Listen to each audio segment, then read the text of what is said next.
وإلى حضرة النبي المصطفى محمد صلى الله عليه وسلم. الفاتحة. أعوذ بالله من الشيطان الرجيم. بسم الله الرحمن الرحيم. الحمد لله رب العالمين الرحمن الرحيم مالك يوم الدين. إياك نعبد وإياك نستعين. اهدنا الصراط المستقيم صراط الذين أنعمت عليهم غير المغضوب عليهم ولا الضالين. السلام عليكم ورحمة الله وبركاته.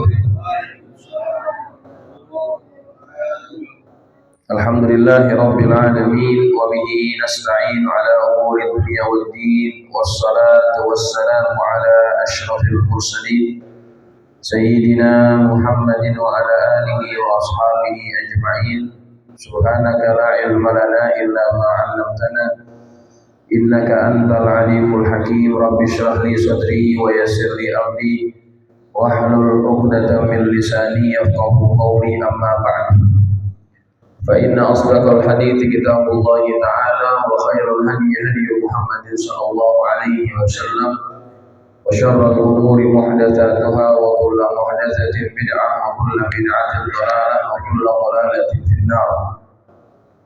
Hadirin hadirat jamaah Masjid Al-Musannif yang dirahmati Allah, alhamdulillah kita bersyukur kepada Allah atas limpahan nikmat dan karunia yang hingga saat ini kita masih dijadikan menjadi hamba-hambanya yang beriman. Kita masih diberikan kesempatan untuk beribadah kepada Allah, yang mudah-mudahan Allah senantiasa jaga iman kita, dan mudah-mudahan pada saatnya kita kembali kepada Allah, meninggal dunia, kita mati dalam keadaan beriman, dan mudah-mudahan kita digolongkan ke dalam orang-orang yang diberi nikmat oleh Allah Subhanahu wa taala. An'amta 'alaihim minan nabiyyin was-siddiqin wasyuhada'i was-shalihin wa hasuna ulaika rafiqa. Jamaah sekalian yang dirahmati Allah, kita akan lanjutkan kembali pengajian kitab Ar-Riyadul Badi'ah. Kita masih bicara tentang rukun iman. Pada minggu yang lalu kita sudah membahas rukun iman yang keempat, yaitu beriman dengan para rasul, ya.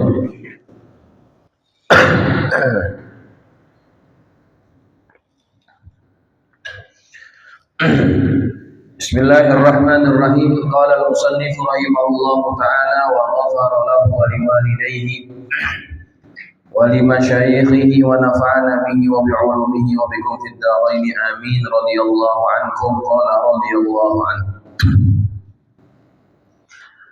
Arkanul imani sittatun an tu'mina billahi wa malaikatihi wa kutubihi wa rusulihi wal yawmil akhir wa bil qadari khairihi wa syarrihi. Rukun iman ada 6. Yang pertama beriman kepada Allah, yang kedua beriman dengan para malaikatnya Allah, yang ketiga beriman dengan kitab-kitabnya, yang keempat beriman dengan utusan-utusannya, yang kelima beriman dengan hari akhir, yang keenam adalah beriman dengan takdir baik dan buruknya datang daripada Allah. Nah, jamaah sekalian, yang kelima yaitu kita mesti beriman dengan hari akhir. Apa itu hari akhir? Hari akhir adalah ma yakunu ba'dal maut. Apa yang terjadi setelah kematian, itu namanya akhir, ya. Wal akhiratu khairul laka minal ula. Walal akhiratu khairul laka minal ula. Dan akhirat itu lebih utama, lebih baik daripada al-ula. Al-ula itu apa? Dunia. Dunia ini adalah tempat di mana kita hidup. Nah, setelah kita mati, maka bermulalah yang namanya hari akhir. Ya. Kematian atau maut ya, itu jendela kepada hari akhir. Semua orang akan memasukinya. Al-mautu babun wa kullun nasi dakhilun. Kematian itu pintu menuju akhirat. Setiap manusia pasti akan melewatinya. Nah, kubur atau barzakh adalah awwal manzilin min manazilil akhirah. Kubur adalah persinggahan pertama dari persinggahan akhirat gitu. Maka beriman dengan hari akhir, kita mesti percaya bahwa ada kehidupan setelah kematian. Kita ini setelah mati bukan habis, bukan selesai ceritanya, tapi akan ada hari setelah kematian. Maka kalau ada orang yang mengatakan bahwa tidak ada hari akhir, hari akhir itu hanya angan-angan, fantasi. Pernah beberapa tahun yang lalu ada tokoh nasional, ya, tokoh politik nasional, saya tidak perlu sebutlah, mungkin bapak-bapak sudah tahu, ibu-ibu sudah tahu. Dia mengatakan hari akhirat itu angan-angan, tidak real, kufur. Kalau orang mengatakan tidak ada hari akhirat, kufur dia.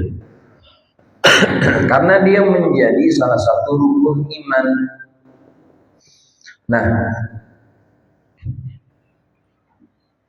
apa saja yang termasuk dalam hari akhirat itu setelah tadi kita sebut, yaitu kubur atau barzakh.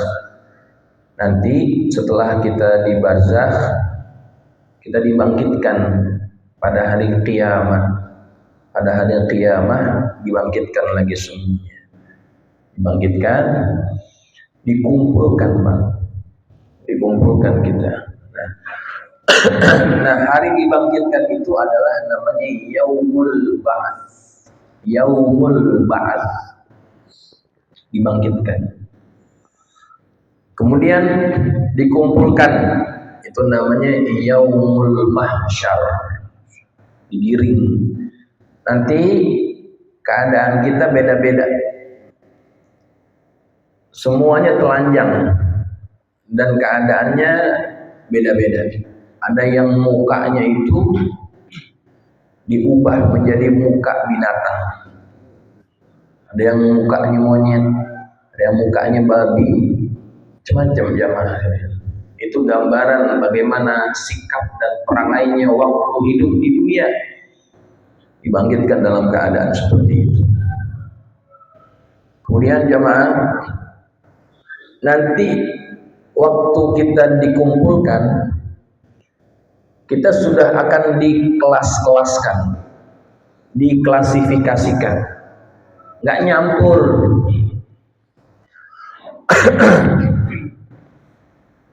Ada yang kelompok orang-orang yang beriman, ada yang kelompok orang-orang yang kufur. Beda. Dalam surah Yasin Pak, ada ayat yang bunyinya begini.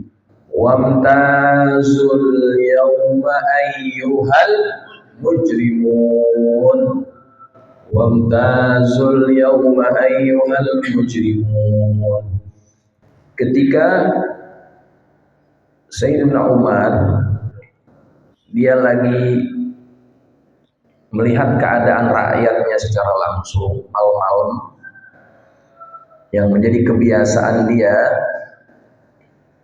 waktu dia lewat di satu rumah, penghuni rumah itu sedang baca ayat wamtazul yawma ayyuhal mujrimun.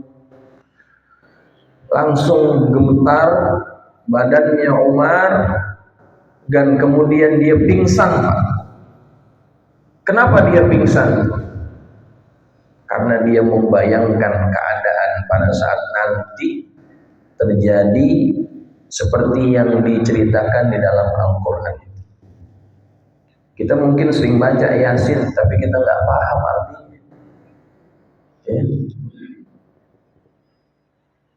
Ketika Umar pingsan, dia baru sadar atau disadarkan orang ketika orang pada mau pergi ke masjid.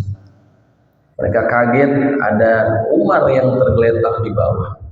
Bangunin, kenapa engkau tidur di sini? Kata Umar, saya pingsan tadi ketika ada bacaan yang saya dengar, wamtazul yawma ayyuhal mujrimun. Apa maknanya tuh? Pada hari ini kami pisahkan kalian, wahai para orang-orang yang berbuat dosa. Al-mujrimun ay al-kafirun. Pada hari ini kami pisahkan kalian, wahai orang-orang yang pendosa, dengan orang-orang yang beriman. Umar jamaah, dia membayangkan kalau dia masuk dalam golongan orang-orang tersebut. Dia membayangkan boleh jadi saya termasuk orang-orang yang digiring dengan orang-orang ini.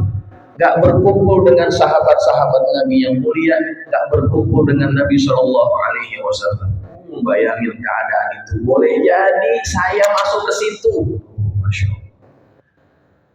Jadi jamaah sekalian, beriman dengan hari akhirat itu menghadirkan kesadaran bahwa kita ini harus ingat bahwa kehidupan kita nggak selesai di sini, jamaah sekalian. Ya. Umar tuh membayangkan keadaan itu. Maka jamaah sekalian, nanti setelah dikumpulkan di padang mahsyar, di mahsyar ini kita semua nggak ada yang pakai pakaian telanjang bulat. Kata Aisyah, ya Rasulullah, apakah nanti kita akan saling pandang aurat masing-masing? Karena menurut Aisyah itu sangat memalukan sebetulnya kalau aurat itu sampai kelihatan. Dibayangin begitu. Kata Rasulullah, wahai Aisyah, keadaan pada hari tersebut lebih dahsyat dibandingkan keinginan orang untuk melihat aurat orang lain.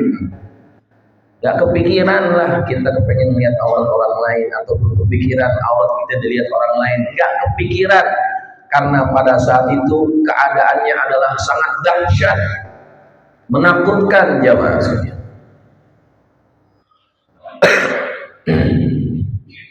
Kemudian masing-masing orang keadaannya juga akan berbeda-beda. Matahari akan didekatkan.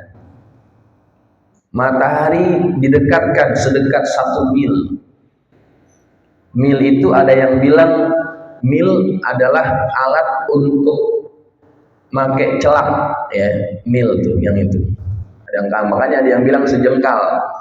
Ada yang bilang 1 mil. Walhasil matahari didekatkan. Bagaimana rasanya matahari kalau didekatkan?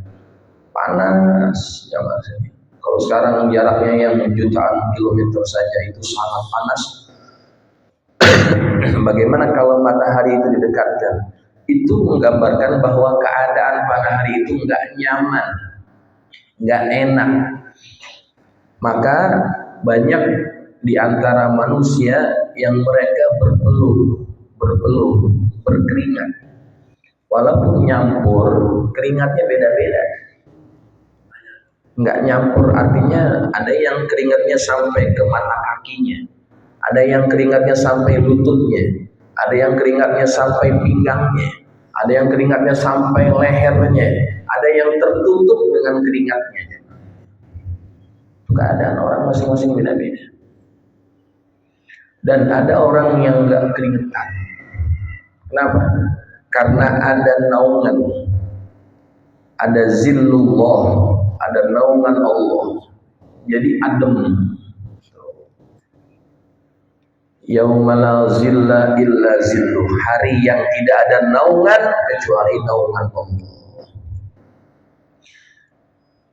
Dalam satu hadis Nabi sebut sab'atun yuzilluhumullahu fi zillih yauma la zilla illa zilluh. 7 golongan yang akan dinaungi oleh Allah, di mana tidak ada naungan pada saat itu melainkan naungannya Allah. Di antaranya siapa? Di antaranya yang imamun adilun, imam yang adil. Imam di sini artinya pemimpin yang adil. Pertama disebutin. Dan yang kaitannya sama kita nih, yang tukang ke masjid, masuk nih insya Allah. Rajulun qalbuhu mu'allaqun bil masajid, seseorang yang hatinya terpaut dengan masjid. Jadi orang yang hatinya terpaut dengan masjid selalu hadir ke masjid untuk sholat berjamaah atau hadir ta'lim, maka orang tersebut akan mendapatkan naungan Allah Subhanahu wa ta'ala. Makanya kalau kita tinggal berseberangan atau bersebelahan, bertetangga dengan masjid, lalu kita tidak mau ke masjid, rugi. Karena orang yang rajin ke masjid, hatinya terpaut ke masjid, dia akan dapat naungan pada saat itu. Susah nyari naungan, Pak. Jangankan di akhirat, di dunia saja nih, kalau lagi mentereng mataharinya, mentereng nih, kemudian kita jalan nggak pakai payung, nggak pakai apa-apa. Kemudian ada bayangan dari satu rumah, ya, ada bayangan. Kira-kira kita jalan di tempat yang panas, apa yang ada bayangannya? Di tempat yang panas di dunia ini saja, kita akan cari jalan yang ada bayangannya, Pak. Waktu panas terik, kenapa? Enak, nyaman, adem. Apalagi nanti, ya, nggak bisa kita nyewa payung di sana, siapa yang mau nyewain? Jadi apa yang kita dapat di akhirat adalah apa yang kita sudah perbuat di dunia ini. Tuh, beruntung nih jamaah nih yang rajin ke masjid. Ini kan yang hadir ngaji orangnya kelihatan semua nih mukanya. Mukanya kelihatan semua.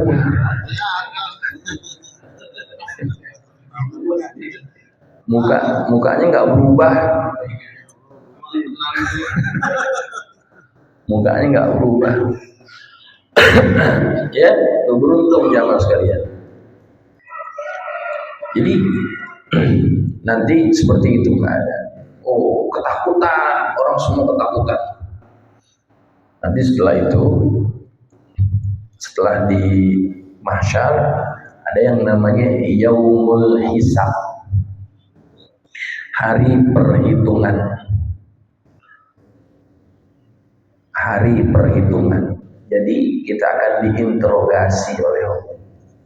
Tanya, dihisab. Catatannya udah ada. Ibrahim, hari ini jam segini ngapain aja? Semuanya ada. Berdasarkan apa? Berdasarkan kitab amalan kita. Kitab amalan kita. Jamaah, ketika dihisab itu nggak ada yang bisa ngelak. Enggak, saya dulu nggak begitu. Nggak berani ngomong gitu. Di dunia kita bisa bohongin orang, kita nggak ngaku. Di akhirat nggak bisa. Kata Allah dalam surah Al-Kahfi, wa wudi'al kitab fataral mujrimina mushfiqina mimma fihi wa yaquluna ya wailatana ma li hadzal kitab Ma li hadzal kitabi la yughadiru shaghiratan wa la kabiratan illa ahsaha wa wajadu ma 'amilu hadira wa la yazlimu rabbuka ahada. Allah sebut dalam surah Al-Kahfi. Wa wudi al-kitab, ketika kitab amalan kita dibentangkan oleh Allah. Fataral mujrimina, kamu akan melihat para pendosa, musfiqina mimma fi, mereka ketakutan dengan apa yang terpampang dalam kitab tersebut. Ketakutan jamaah sekalian, karena semua bukti-bukti kedurhakaannya, kejahatannya tertulis dengan begitu rapi. Wa yaquluna, dan mereka berkata, ya wailatana, alangkah celakanya kami. Ma li hadzal kitab, ini kitab apa nih?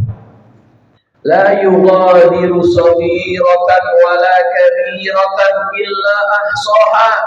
Tidak ada yang kecil, tidak ada yang besar, melainkan semua amalan kita dicatat dalam kitab tersebut. Wa wajadu ma 'amilu hadira, dan mereka mendapati apa yang dahulu dilakukan di dunia itu ada dalam kitab tersebut. Wala yazlimu rabbuka ahada, Allah tidak pernah berbuat zalim kepada hambanya. Ya. Jadi kitab kita ini akan dibentangkan jemaah sekalian. Makanya hidup ini adalah waktunya kita menulis catatan amalan, dan akhirat adalah waktunya kita menerima hasil catatan amalan dan diberikan balasan. Kalau yang kita lakukan ini baik di dunia, kita akan dapat kebaikan. Kita lakukan buruk di dunia ini, Allah akan kasih keburukan. Jadi jamaah sekalian, kalau dikasih kesempatan hidup, tulislah yang baik-baik, beramallah yang baik-baik, karena supaya nanti pada saatnya kita mati, kita semuanya girang ketika baca kitab amalan kita. Ya, jangan merasa kita bisa bohongin orang, kita selamat di akhirat. Nggak bisa, Pak. Hari ini kita bisa bohongin orang, ya, macam-macam kita bohongin, bilang beginilah, beginilah. Kalau kita dapat dari hasil bohong orang itu adalah harta yang haram, kita merasa untung nikmatnya. Gak ada yang selamat dari semua pengadilan Tuhan. Gak ada yang selamat. Dunia dia bisa selamat, orang gak ngatain, orang gak nuduh, orang gak nangkep dia, orang gak kucilkan dia. Di akhirat gak bisa lari. Tuh, jadi pentingnya kita beriman dengan hari akhir supaya apa? Kita berhati-hati semasa hidup kita di dunia ini, jemaah. Nanti setelah dihisab ada yang namanya yaumul mizan, ya. Ada yang namanya yaumul mizan. Habis dihisab, dihitung, kemudian ditimbang nih. Yang satu apa namanya, neraca timbangan, kan ada dua tuh timbangan. Ini kebaikan, ini keburukan, ditaruh. Yang mana yang paling berat? Kalau yang lebih berat amal kebaikannya, maka masuk surga dia nanti. Tapi kalau yang berat amal keburukannya, pasti masuk neraka dia. Kalau orang kafir nggak ngalamin itu, orang kafir nggak perlu ditimbang, masukin terus. Mau ngapain ditimbang? Orang kalau beli buah, Pak, kalau beli buah yang ditimbang yang cakep apa yang jelek? Yang cakep ditaruh, ditimbang. Ini yang bakal kita beli, ya kan? Yang jelek mah apa yang ditimbang? Obral juga udah orang. Jadi yang bakalan ditimbang tuh orang-orang yang beriman. timbang. Nah, setelah ditimbang itu, nah hasil keputusannya udah ada. Nah, nanti Pak, kita semuanya digiring untuk yang namanya menuju ke sirat. Sirat, apa sirat? Jembatan. Kenapa disebut jembatan? Karena dia melintasi sesuatu yang ada di bawah. Kan jembatan itu kan tempat penyeberangan nih, sirat. Di bawah sirat itu adalah neraka. Di bawah sirat adalah neraka. Maka siapa yang ditentukan masuk ke neraka, yang tadi waktu di mizannya udah banyak kesalahannya itu, masuk di nanti jatuh. Dia akan lewati jembatan itu. Bukan siratal mustaqim, Pak. Siratal mustaqim itu lain lagi tuh. Siratal mustaqim itu adalah agama Islam. Ini sirat aja, sirat.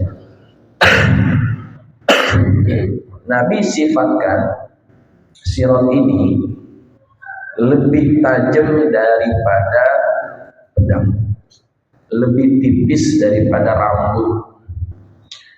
Bukan jalannya kayak begitu, enggak, usahanya itu menggambarkan betapa susahnya jalan di sirat.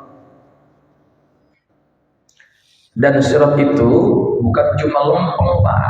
Ada yang lempeng, ada yang nurun, ada yang nanjak. Itu banyak macam-macam. Apa namanya? Treknya seperti itu. Dan keadaan orang pada saat melintasi sirat itu juga berbeda-beda. Ada yang kata Nabi secepat kilat, ada yang secepat angin, ada yang seperti burung yang terbang, ada yang seperti orang yang berjalan, ada yang seperti orang yang merangkak. Yang paling lambat ada orang yang jalannya ngesot. Tahu ngesot? Dia jalan pakai pantat. Kalau merangkak masih mending merangkak. Yang paling susah, yang paling lama adalah dia jalannya ngesot. Saking takutnya itu dia ngesot. Nah, dalam sebuah hadis Nabi ceritakan ada orang yang ketika jalan di sirat jalannya lama. Kemudian dia ngomong sama Allah, "Ya Allah, kenapa Engkau lambatkan perjalanan saya?" Kata dia gitu. "Kenapa Engkau lambatkan perjalanan saya?" Kata Allah, "Bukan aku yang lambatkan perjalananmu, tetapi amalmu yang tidak cukup untuk membuat kamu jalan dengan cepat." Man batta'a bihi 'amaluh lam yusri bihi nasabuh. Kata Nabi, barang siapa yang amalnya membuat dia lambat berjalan di sirat, nasabnya enggak akan berpengaruh untuk mempercepat perjalanannya. Walaupun dia anak Nabi, keturunan Nabi, kalau amalnya dikit lambat juga jalan. Jadi amal itu menentukan, Pak, bagaimana kecepatan kita di atas sirat. Kan semakin cepat semakin enak, tenang. Ya, bawahnya neraka. Bayangin orang kalau jatuh ke bawahnya tuh bukan langsung jatuh, 70 tahun terombang-ambing baru sampai jatuh ke bawah. Bayangin tuh.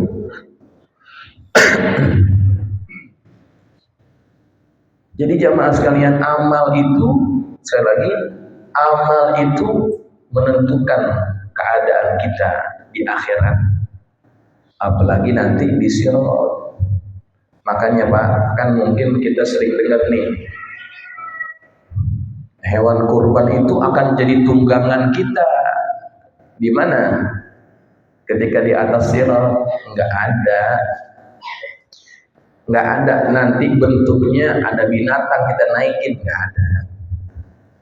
Enggak gitu maksudnya. Kalau misalkan nanti ada binatang, nanti ada dong yang naik sapi 7 orang. Hah? Iya, ada yang naik kambing, ada yang naik onta, ada yang naik sapi. Enggak gitu maksudnya. Maksudnya akan jadi tunggangan itu, korban yang kita lakukan itu kan amal, Pak. Ya, amal kita tuh. Ini bisa mempercepat perjalanan. Ya. Makanya kalau kita berkesempatan beramal soleh, di antaranya yang kemarin kita lakukan korban, lakukan. Ya, biar nanti di akhirat kita enak, nyaman.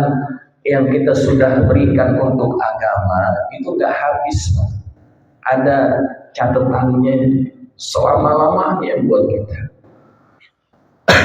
Di kuburan yang kita dapatkan manfaat amal kita, di yaumul mahsyar amal kita juga, di sirat amal kita juga, sampai ke surga itu karena amal kita juga itu bermanfaat. Jadi jangan kita sayang-sayang sama harta, akhirnya kita nggak beramal. Apa yang kita simpan di dunia ini kita habiskan, misalkan kita konsumsi, berapa lama bertahannya jamaah di badan kita? Cuma paling lama 12 jam. Setelah itu kita buang lagi. Yang kita simpan itu kita akan tinggalin buat anak dan istri kita. Jadi biar kita juga harus punya pegangan buat amal kita sendiri. Jangan kita ngumpulin duit buat orang lain. Kita ngumpulin duit buat kita. Belum tentu nanti kalau kita ketika nanti kita udah mati, kita dibikinin dibikinin tahlilan sama anak kita, dibikin doa selamat sama anak kita, belum tentu. Paling 3 hari, 7 hari. Ketika 7 hari udah deh, gak usah bikin lagi dah. Biayanya banyak, udah dilupa sama bapak. Bini kita yang kita sayang-sayang, ya, ntar waktu iddahnya udah selesai, bisa jadi dikawin lagi, jangan. Ya, itu orang yang kita sayang. Makanya kalau kita sayang sama diri kita, beramal. Karena yang paling bermanfaat buat kita adalah amal kita sendiri. Ya. Nah, jamaah, nanti itu di atas sirat keadaannya sangat menakutkan sampai Nabi berdoa, Robbi salim salim, wahai Tuhanku selamatkan perjalanan. Dan di kanan dan kiri sirat itu bukan kosong, Pak. Ada pengait yang diceritakan oleh Nabi, ada pengait yang bakalan narik kaki orang-orang yang mesti masuk ke dalam neraka. Bayangin, susah. Kalau orang ini memang ditentukan masuk ke dalam neraka, digeret, dikait kakinya, jatuh. Kemudian yang Nabi sebutkan lagi gambaran tentang sirat, nanti ada 2 sifat yang diserupakan seperti makhluk yang akan berdiri di kanan dan di kiri sirat. Sifat apa itu? Yang pertama adalah rahim. Maka siapa saja orang yang di dunianya pernah memutuskan silaturahim, dia akan ditarik masuk oleh makhluk ini. Makanya kata Nabi, la yadkhulul jannata qati'un. Tidak masuk surga orang yang memutuskan silaturahim. Nanti rahim ini akan diserupakan seperti makhluk yang akan bertugas menarik siapa orang yang di dunianya suka memutuskan silaturahim. Baik itu dengan keluarganya, dengan tetangganya, dengan sahabatnya, dengan orang lain misalkan. Kalau dia marah, berseteru, kemudian gua nggak mau kenal dia lagi, najis. Haram tempat ini dipijak sama dia. Lo nggak bakalan gue izinin datang kemari lagi ya. Apa begitu tuh kadang-kadang sama saudara kan ada juga begitu tuh. Gara-gara duit warisan, nggak akur, sampai sama saudara nggak mau kenal, zaman sekarang diputusin. Nggak boleh. Berapa lama sih kita nikmatin uang warisan itu? Akhirat balasannya seperti itu, Pak. Yang suka mutusin silaturahim dijebloskan masuk ke dalam. Nggak boleh. Sifat yang satu lagi adalah amanah. Amanah. Jadi orang-orang yang di dunianya dia tidak amanah, khianat dengan apa yang diberikan kepercayaan kepada dia itu, baik itu harta, baik itu jabatan, apa saja, dia khianat, oh nggak bakalan selamat dia. Ya, nggak bakalan selamat. Banyaklah urusan, misalkan termasuk ngurusin masjid ini nggak amanah. Oh hati-hati, sifat tidak amanah dalam mengurus sesuatu itu bisa mengakibatkan kita masuk ke dalam neraka jahanam. Kita megang keuangan RW, keuangan majelis taklim ataupun organisasi apa saja, kita tidak amanah, kita ambil kesempatan, ambil peluang untuk mendapatkan keuntungan itu, nggak amanah namanya, oh nggak selamat. Kita dapat berapa duit sih, ya, berapa juta sih, sebanyak-banyaknya yang kita dapat, menurut ukuran kita nggak ada nilainya, nggak ada banding taranya dengan apa yang kita dapat nanti di akhiratnya. Makanya jangan sampai berani-berani kita mengabaikan amanah itu. Ya. Jangan bilang-bilang oh nggak apa-apa, ini kan uang umat kita bisa manfaatkan untuk padahal buat dirinya sendiri boleh. Kalau emang kembali kepada umat silakan, tapi kalau misalkan untuk dirinya pribadi nggak boleh, haram. Iya, insyaallah.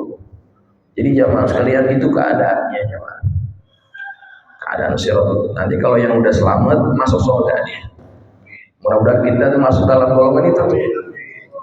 Selamat dalam perjalanan di atas sirat, langsung masuk ke dalam surga, nggak mampir dulu ke neraka. Nggak mampir dulu ke neraka. Nah, jamaah, ada yang tadi ketinggalan sebetulnya. Pada waktu di padang mahsyar itu ataupun di yaumul hisab, ada yang namanya syafaat. Syafaat, pertolongan, bantuan. Jadi ada orang-orang yang diberikan izin oleh Allah atau pihak-pihak yang diberikan izin oleh Allah untuk memberikan syafaat, pertolongan. Siapa di antaranya? Di antaranya adalah kalau kita punya anak yang mati waktu sebelum balik, mati dalam keadaan masih kecil, ini bisa nih ngasih syafaat. Kalau bapaknya, ibunya waktu ditinggal itu sabar. Ya, anaknya kan nanti ini jadi pelayan, penghuni surga ya. Wildanun mukhalladun. Dia kan jadi pelayan tuh, dinungguin bapaknya, Pak. Ya Allah, bapak saya di mana? Bapak saya di mana? Ya Allah, masukin dia kemari. Tuh anak yang meninggal pada waktu usia kecil. Nanti siapa lagi? Anak kita yang soleh, dan dia punya hafalan Quran, artinya dia hafal Quran. Ini bisa memberikan syafaat kepada orang tuanya ataupun ahlul Quran itu bisa memberikan syafaat. Man qara'al Qur'an wa amila bima fihi qul bisa walidahu tajar yaumil qiyamah. Barang siapa yang membaca Al-Qur'an dan mengamalkannya, nanti kedua orang tuanya akan dipakaikan mahkota pada hari kiamat yang mahkotanya lebih indah dari cahaya matahari, cahayanya itu. Nah, jemaah, kalau orang dipakaikan mahkota, ya, kira-kira pantasnya masuk neraka atau masuk surga? Masa masuk pakai mahkota masuk neraka? Kecakepan. Kalau masuk pakai mahkota, ya masuknya masuk surga, ya kan? Orang tuanya nanya, ya Allah, dari mana saya dapat ini ya Allah? Kata Allah, anakmu, karena anakmu yang baca Quran dan ngamalin Quran. Makanya kalau kita punya anak, didik dengan pendidikan agama yang benar, manfaatnya buat kita itu investasi. Ya, kalau dia nggak bisa ngaji, nggak bisa kenal agamanya, rugi walaupun dia punya gaji gede. Kita disenangin di dunia ini, kalau dia nggak bisa ngerti agamanya, nggak ada manfaatnya, nggak manfaat. Tuh jemaah. Siapa lagi? Para ulama yang betul-betul amilin itu bisa jadi pemberi syafaat. Guru-guru kita, para aulia Allah yang kita cinta kepada mereka, yang kita selalu hubungkan batin kita dengan mereka, itu bisa ngasih syafaat. Siapa lagi? Yang paling terakhir adalah ada lagi namanya Quran tadi ya, Quran bisa ngasih syafaat. Iqra'ul Quran fa innahu ya'ti yaumal qiyamati syafi'an li ashabi. Yang terakhir ini yang paling besar. Syafa'atul uzma. Syafaat yang paling besar, yaitu syafaat dari baginda Nabi Muhammad sallallahu alaihi wasallam. Orang-orang yang sudah divonis masuk neraka itu bisa masuk surga, selamat dari neraka gara-gara syafaat Nabi.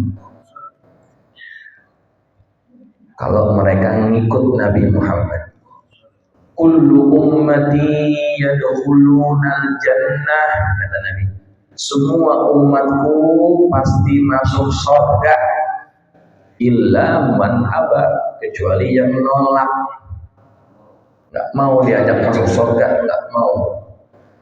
Faman ya'ba ya Rasulullah, siapa yang nolak masuk surga? Kata Nabi, man ata'ani dakhalal jannah, siapa yang taat kepada aku dia pasti masuk surga. Wa man asani faqad aba, siapa yang tidak taat kepadaku dialah orang yang enggak mau masuk surga. Jadi bukan Nabi enggak sayang, dianya yang enggak mau. Makanya Pak, kita juga mesti mengikuti Nabi Muhammad. Kita akui kita banyak dosa, tapi kita juga mesti cinta kepada Nabi Muhammad.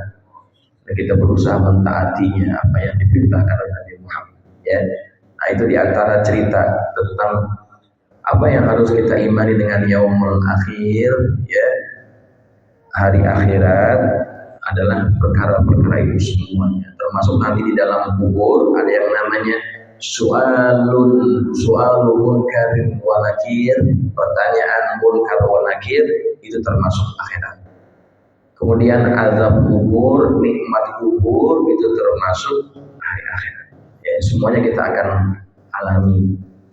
Mudah-mudahan kita selamat di kubur, selamat di padang mahsyar, kita selamat dalam keadaan kita ditimbang amalan kita, dan selamat ketika kita meniti di atas sirat, dan kita semuanya selamat masuk ke dalam surganya Allah Subhanahu wa taala.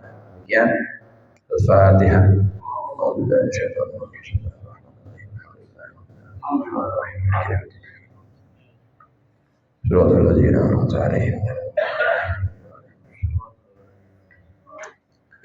Ada yang mau tanya? Ya. Ini urusan amanah. Apa termasuk memakai uang masjid untuk pengadaan kurban, sedangkan niat orang yang sedekah di masjid itu untuk kemaslahatan masjid. Apa yang kurban? Padahal kurban sendiri kan urusannya urusan pribadi. Itu gimana sih? Kalau gede lagi makanya. Orang udah bilang Ya, ini kan sudah saya bahas sebetulnya minggu yang lalu ya. Karena kurban ini ibadah pribadi, ibadah individu, nggak ada kaitan sama masjid sebetulnya. Walaupun sekarang ini banyak masjid yang jadi eh, apa yang memfasilitasi. Cuma hukum asalnya tetap dia adalah ibadah pribadi. Jadi yang wajib bertanggung jawab untuk urusan penyembelihan itu pengkurban sebetulnya, bukan masjid. Peruntukan masjid itu sudah ada bahagian-bahagiannya, ya. Nah, jadi bayangin begini, Pak. Kita nyumbang ke masjid, ya, nyumbang ke masjid. Tujuannya kan buat masjid, macam lah. Kemudian ada orang bikin acara nih, acara pribadi. Kemudian dipakai duit masjid, kita yang nyumbang marah nggak? Marah kan? Nah, begitu kira-kira bandingannya ataupun gambarannya. Kurban itu ibadah pribadi. Jadi kalau duit masjid dipakai buat acara pribadi, ya kita yang nyumbang juga kan kok malah buat acara dia. Jadi tidak sesuai peruntukannya, maka sebagai panitia harus betul-betul disusun bagaimana mekanismenya, jangan sampai duit masjid kepake, ya, diatur biar rapi. Setiap pengkurban itu dimintakan uang potongnya, jangan pakai nggak enak, karena itu kewajiban dia. Kalau nggak pakai, ya udah Pak, mohon maaf, kita nggak bisa menyelenggarakan kalau nggak ada uang potongnya. Disampaikan seperti itu. Jadi begitu Pak. Jadi orang yang nyumbang ke masjid tiba-tiba buat acara orang lain, nah gitu ya. Kita yang nyumbang juga kadang-kadang juga kurang setuju jadinya ya. Nah gitu. Ya.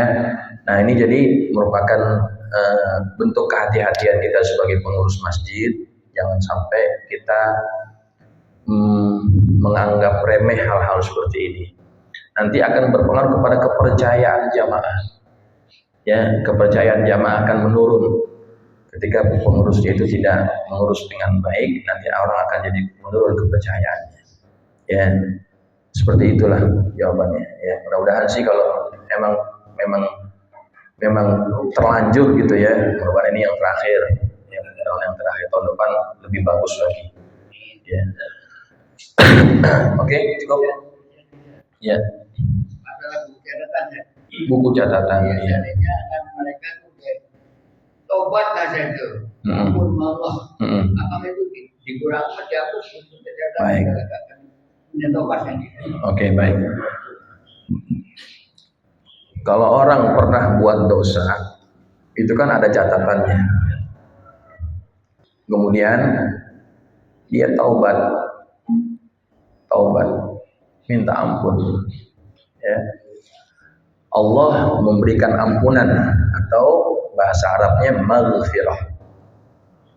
Maghfirah ini artinya dia diambil dari perkataan ghafara. Ya ghafara yaghfiru ghufran wa maghfiratan. Ghafara itu secara bahasa artinya menutup. Jadi kalau orang buat kesalahan, buat dosa, kemudian dia taubat, dia minta ampun, dapat ampunan, dapat maghfirah, jadi nanti itu kitab amalannya yang tertulis dosa-dosanya itu ditutupin sama Allah. Gak ada, belum dihapus kan, ditutup kan. Ghafara ditutup, dibaca nggak kelihatan kan, ketutupan juga nggak kelihatan.